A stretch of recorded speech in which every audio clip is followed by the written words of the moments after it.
Jalan raya menghubungkan Kampung Binunuk dan Kampung Balibata yang terjejas banjir baru-baru ini akan dibina semula.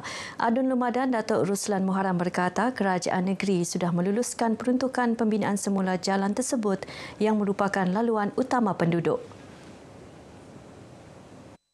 Sekarang ini dalam tindakan JKR untuk melantik kontraktor untuk menyegerakan kerja-kerja jalan raya yang hampir putus ini supaya ianya tidak akan berlaku putus sehingga tidak dapat dilalui.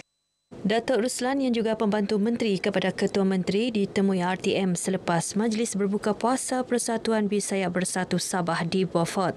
Sementara itu, Ahli Parlimen Sepitang Datuk Mat Bali Musa memohon agar cadangan pembinaan tempatan banjir di Sungai Padas dilaksana segera bagi mengurangkan risiko banjir. Saya maklum juga berlakunya hakisan juga di beberapa kampung dan ini juga memerlukan perhatian daripada kementerian berkenaan untuk memastikan supaya kawasan ini akan dapat dibina jalan-jalan yang baik barulah. Perkembangan banjir di Keningau. Setakat 8 malam tadi, jumlah penduduk berlindung di Pusat Pemindahan Sementara PPS Dewan Datuk Anggian Andulak Apin Apin kekal 36 orang daripada 12 keluarga. Menurut Sekretariat Jawatan Kuasa Bencana Negeri, kesemua penduduk terjejas dari Kampung Gasabon Apin Apin. PPS Dewan Datuk Anggian Andulak Apin Apin diaktifkan selepas Jawatan Kuasa Pengurusan Bencana Daerah Keningau mengisytiharkan bencana di kampung sekitar Sungai Pegalan.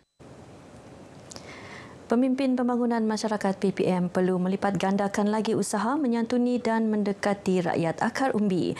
Ahli Parlimen Kalabakan Datuk Andi Muhammad Suryadi Bandi berkata, usaha itu harus dilaksana bersama-sama kaki tangan di Pejabat Unit Pemimpin Pembangunan Masyarakat UPPM setiap kawasan DUN. Sebab itulah ya penting untuk mereka faham ataupun maklum berkenaan permasalahan di kawasan masing-masing dan yang paling utama mereka boleh menjadi mata dan telinga kerajaan. Datuk Muhammad Suryadi yang juga Adun Tanjung Batu ditemui media dalam Majlis Berbuka Puasa UPPM Parlimen Tawau dan Kalabakan di Tanjung Batu Darat Tawau, anjuran UPPM Sabah dan sebuah syarikat swasta. Seramai 90 golongan asnaf dari kawasan Parlimen Kalabakan menerima sumbangan Ramadan dalam majlis ini.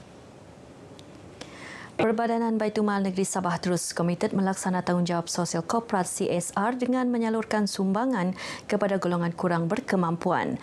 Disandarkan 50 asnaf dalam kalangan ahli Majlis Perundingan Pertubuhan Islam Malaysia, MAPIM menerima bakul makanan disampaikan Ketua Bahagian Gagasan Rakyat Sungai Sibuga, Datuk Amin Shah Yaakob. Dana-dana daripada hasil daripada pihak yang tertentu ataupun kerajaan yang membantu kepada pihak Baitul Mal ini, mereka akan pergunakan dana itu khasnya dikembalikan kepada pihak yang berwajib ataupun pihak yang memerlukan. Beliau turut memuji usaha murni Baitul Mal membantu golongan susah. Usaha seumpama mampu meningkatkan keyakinan masyarakat untuk menggunakan perkhidmatan Baitul Mal sekaligus memberi ruang kepada umat Islam beramal terutama dalam bulan Ramadan. Kumpulan Sawit Kinabalu memperuntukkan RM2 juta untuk pelaksanaan program tanggungjawab sosial korporat CSR sepanjang Ramadan ini. Ia melibatkan penyaluran bantuan kepada kira-kira 5,000 penerima serta 20 buah masjid. Memandangkan keuntungan sawit Kinabalu pun semakin bertambah, jadi dia punya peruntukan pun memang kami naikkan. Datuk Victor ditemui RTM dalam Majlis Berbuka Puasa bersama Ketua Menteri Anjuran Unit Pemimpin Pembangunan Masyarakat UPPM Sulaman dengan kerjasama Kumpulan Sawit Kinabalu di Masjid Haji Nur Tuaran. Turut disampaikan sumbangan duit raya Kumpulan Sawit Kinabalu kepada 600 asnaf dari Kampung Serusup. Yayasan Pertubuhan Islam Seluruh Sabah Usia sedia bekerjasama dengan Penjara Pusat Kota Kinabalu PPKK dalam program dakwah. Yang di-Pertua Usia, Datuk Sapawi Ahmad berkata, ini sebagai inisiatif membantu prospek beragama Islam mendalami ilmu agama. Dato' Sapawi turut memuji usaha PPKK mewujudkan kelas tahfiz awal tahun ini bagi menarik minat prospek menghafaz Al-Quran. Kita menggerakkan program-program kita secara kolaborasi dengan JLC kerajaan dengan jabatan-jabatan kerajaan dan juga bersama dengan NGO-NGO. Datuk Sapawi ditemui RTM selepas majlis berbuka puasa Prospek Muda. Jadi dengan berbuka puasa ini kurang-kurangnya penghuni tidak rasa terasing lah. Jualan rahmah bakal diadakan sebulan sekali di Wisma Persekutuan Sandakan. Usaha murni itu bertujuan memberi ruang kepada penjawat awam menikmati inisiatif kerajaan melalui program jualan rahmah bagi meringankan beban keluarga. Memang itu hasrat kita sebab kita melihat ada keperluan untuk kita mengadakan program jualan rahmah madani. Ramai juga penjawat awam yang kurang berkemampuan. Beliau ditemui RTM dalam program jualan rahmah sempena Ramadan. Amat teruja sekali, jarang-jarang berlaku jualan rahmah. Dalam masa yang sama kami berterima kasih kepada kerajaan. Jualan rahmah ni sebenarnya bagus untuk kami sebab ialah kami berpendapatan yang rendah, jadi bagus. Sepanjang Ramadan, KPDN Sandakan berjaya melaksana 26 program jualan rahmah daripada 83 jumlah keseluruhan bermula Januari hingga Mac ini. 11 kerusi roda disumbangkan Pertubuhan Muafakat Titipan Amal Isteri Wakil Rakyat Sabah Mutiara GRS kepada Hospital Wanita dan Kanak-Kanak Sabah HWKKS. Turut disampaikan bakul makanan dan lampin pakai buang bagi meringankan beban keluarga pesakit.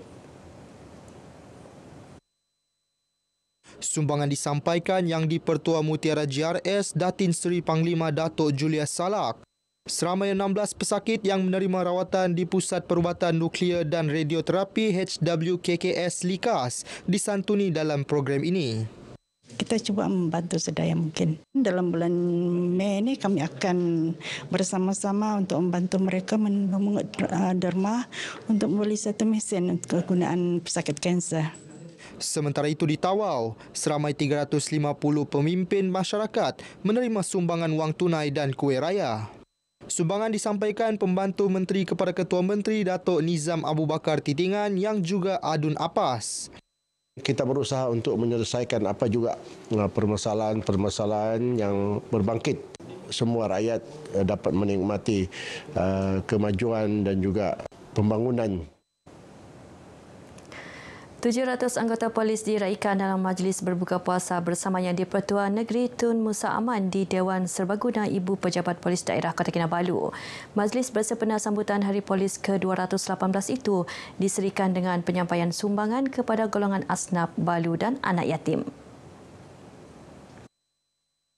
Hadir sama isteri Yang di-Pertua Negeri Toh Puan Farida Tusin, Ketua Menteri Datuk Seri Panglima Haji Jino dan isteri Datin Seri Panglima Datuk Julia Salak dan Pesuruhjaya Polis Sabah Datuk Jaute Dikun. Turut diadakan solat maghrib, isyak dan solat sunat tarawih berjemaah disusuli jamuan moreh. Terdahulu, Mufti Negeri Datuk Bongsu Aziz Jaafar menyampaikan tazkirah ringkas Ramadan. Media berperanan penting sebagai medium menyampaikan maklumat tepat mengenai dasar kerajaan kepada masyarakat termasuk inisiatif dilaksana pihak berkuasa tempatan PBT. Mayor Bandaraya Kota Kinabalu Datuk Seri Dr. Sabin Samita berkata, usaha itu secara tidak langsung menggalakkan pemikiran kritis dan perbincangan dalam kalangan masyarakat untuk membantu PBT menangani sesuatu isu. Ini termasuklah isu pembangunan dan keselamatan awam yang menjadi keutamaan PBT. Datuk Sabin berkata demikian ketika berucap dalam majlis berbuka puasa bersama media 2025 di Kota Kinabalu. Dalam majlis ini, 20 pengamal media veteran menerima sumbangan daripada Dewan Bandaraya Kota Kinabalu di BKK. Sandakan FM disaran mempelbagaikan rancangan agar sentiasa kekal relevan sepanjang masa. Adun dilantik Datuk Jafari Waliam berkata pihaknya sedia bekerjasama merealisasikan perkara itu menerusi percambahan idea. InsyaAllah kita doakan untuk Sandakan mungkin ada rancangan yang baru yang akan didendangkan ataupun disiarkan di Sandakan FM atau tahun ini ataupun tahun depan. Beliau berkata demikian kepada RTM dalam program Bersamamu Ramadan Sandakan FM. Ia merupakan kolaborasi bersama Sandakan FM untuk menyantuni pelajar tahfiz sekitar Sandakan. Turut diadakan pengagihan bubur lambuk kepada masyarakat setempat. Paparan itu mengakhiri Berita Pagi Sabah kali ini, menyusul selepas ini Berita Pagi Sarawak bersama-sama Bumawin di Kuching. Dari sungai hingga segara, Palestin pasti merdeka.